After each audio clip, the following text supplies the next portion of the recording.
विद्यार्थियों, मैं doctor Mamta Sharma, associate professor political science, government college पैरोड। विद्यार्थियों, जैसा कि आप सभी को विदित है कि हम बीए पार्ट थर्ड का first paper western political thought को पढ़ रहे हैं। उसी के अंतर्गत हमने प्लेटो की शिक्षा और न्याय के बारे में पढ़ा। तत्पश्चात आज हम प्लेटो की थ्योरी ऑफ फिलोसोफर किंग को देखेंगे कि प्लेटो का दार्शनिक राजा का सिद्धांत क्या है। जैसा कि आप सभी को विदित है कि प्लेटो के संपूर्ण राजनीति दर्शन में दार्शनिक राजा की धारणा सबसे अधिक मौलिक है। इसके अंतर्गत हम देखेंगे कि प्लेटोकालीन यूनानी नगर राज्यों में अयोग्य और स्वार्थी राजनीति शासन सत्ता का संचालन करते थे। प्लेटो ने समकालीन तथा पूर्वकालीन यूनानी नगर राज्यों की व्यक्तिवाद, अक्षमता, अस्थिरता एवं राजनीति स्वार्थपरता आदि से उत्पन्न होने वाली त्रुटियों को भली प्रकार से पहचाना था। उसे अपने जीवन में एथेंस आदि राज्यों में अज्ञानी शासकों के दुष्परिणामों को देखकर उसको एक दृढ़ विश्वास हो गया था कि संसार में तब तक शांति नहीं स्थापित हो सकती जब तक कि शासन संचालन किसी महत्वपूर्ण, योग्य और ज्ञानी तथा दार्शनिक के हाथों में न आ जाए। इसी को दृष्टिगत रखते हुए प्लेटो ने अपने दार्शनिक राजाओं के सिद्धांत का प्रतिपादन किया।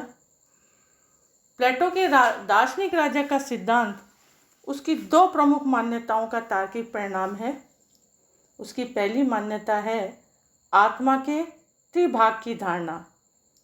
उसके अनुसार आत्मा अथवा मानव व्यक्तित्व में तीन तत्व होते हैं: विवेक, साहस और क्षुधा।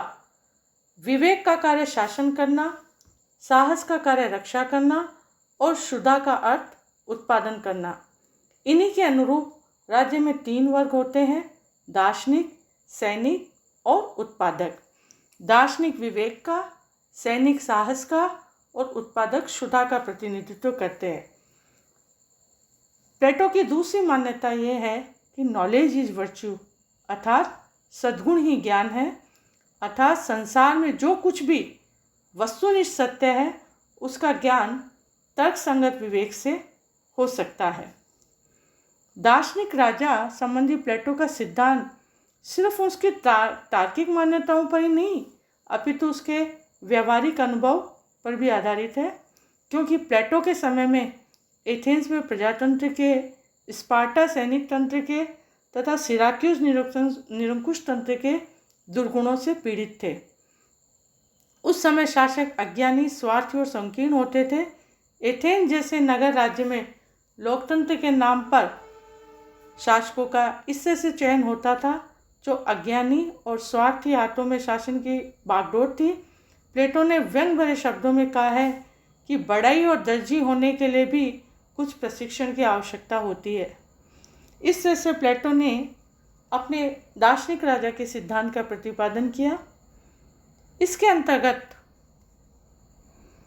प्लेटो ने एक दार्शनिक राजा के अंतर्गत निम्नलिखित गुण देखने की बात कही। उन्होंने कहा कि दार्शनिक कैसा होना चाहिए, एक राजा में क्या गुण होने चाहिए।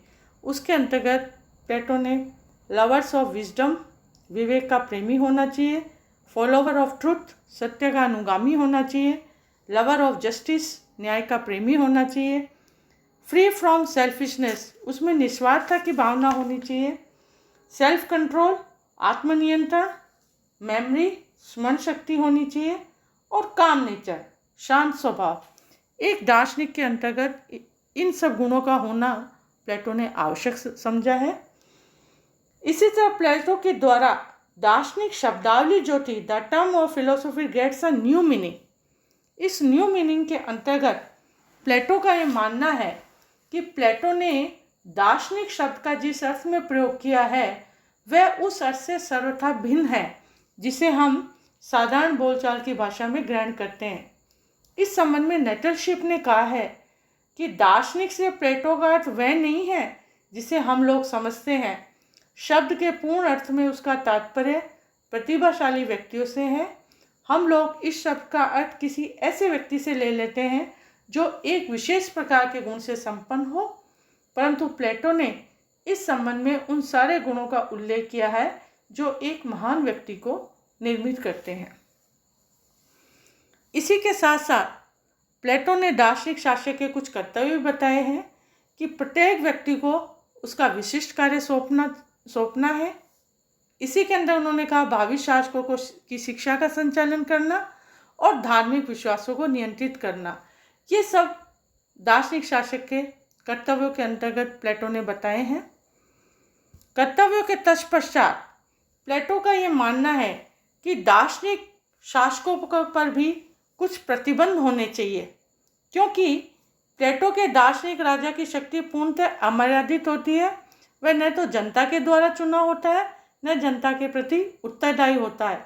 वह लोकमत, रीति रिवाज और कानून के बंधनों से पूर्णतः मुक्त होता है। प्लेटो ने अपने आदर्श राज्य में लोकमत और कानून के महत्व को बिल्कुल अस्वीकार किया है।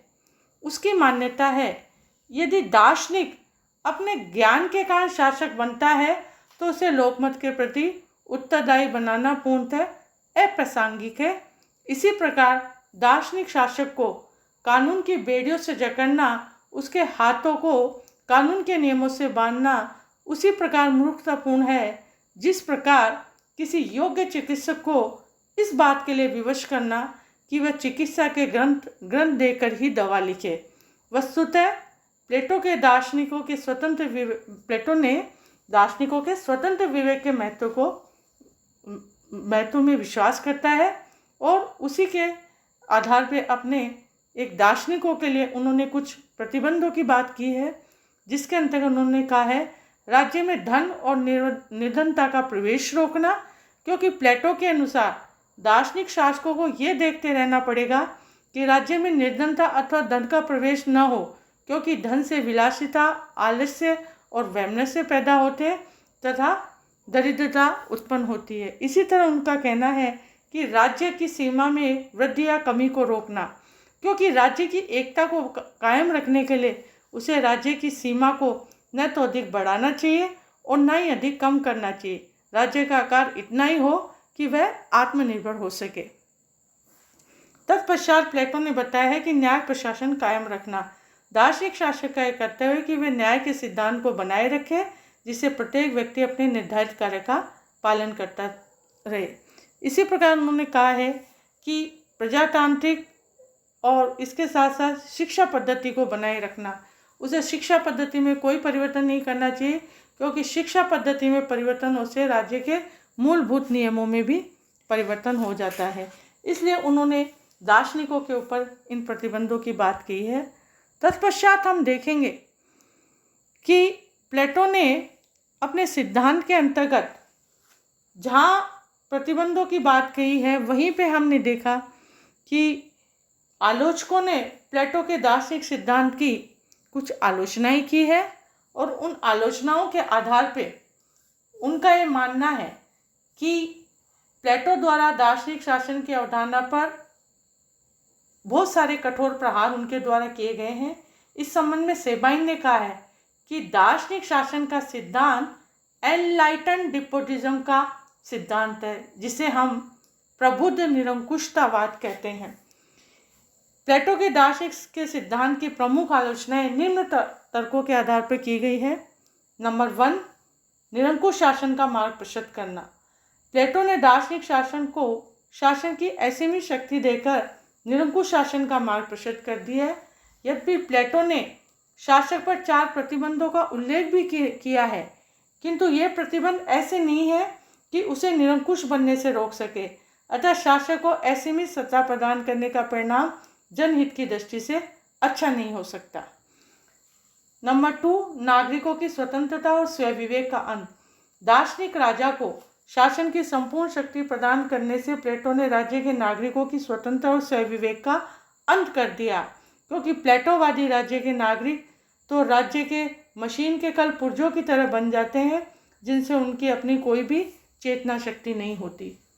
नंबर 3, प्रजातांत्रिक समानता के सिद्धांत की अवहेलना।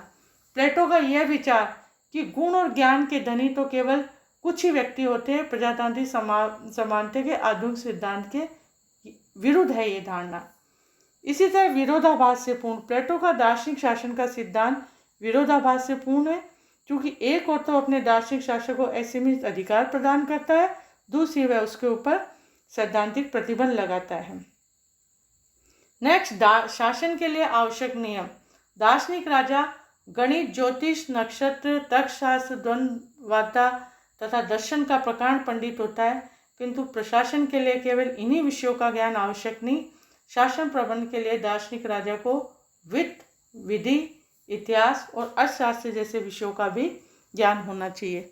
इस तरह से हम देखेंगे कि प्लेटो द्वारा प्रतिपादित दार्शनिक शासन की अवधारणा की आलोचना होने के बावजूद भी प्लेटो के दार्शनिक शासन की अवधारणा का अपना एक महत्व है, क्योंकि इस संबंध में रिपब्लिक में सेबाइन ने कहा है कि रिपब्लिक का वास्तविक महत्व स्वतंत्र बुद्धि का महत्व है, और ये स्वतंत्र बुद्धि न तो रूढ़ियों से मर्यादित होती है न मनुष्य की मूढ़ता से।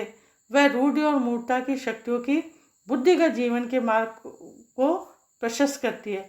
इस आधार पर हम देखेंगे कि प्लेटो के द्वारा जो दार्शनिक शासन की अवधारणा का सिद्धांत दिया गया, वहाँ पे इन पे कुछ प्रतिबंध भी हुए, कुछ आलोचना भी हुई, लेकिन उस समय के काल और परिस्थितियों को देखते हुए दार्शनिक शासन की अवधारणा का अपना एक महत्व है। आज के वीडियो में हम सिर्फ इतना ही करेंगे। नेक्स्ट व्याख्यान के अंदर हम इससे आगे बढ़ेंगे। धन्यवाद।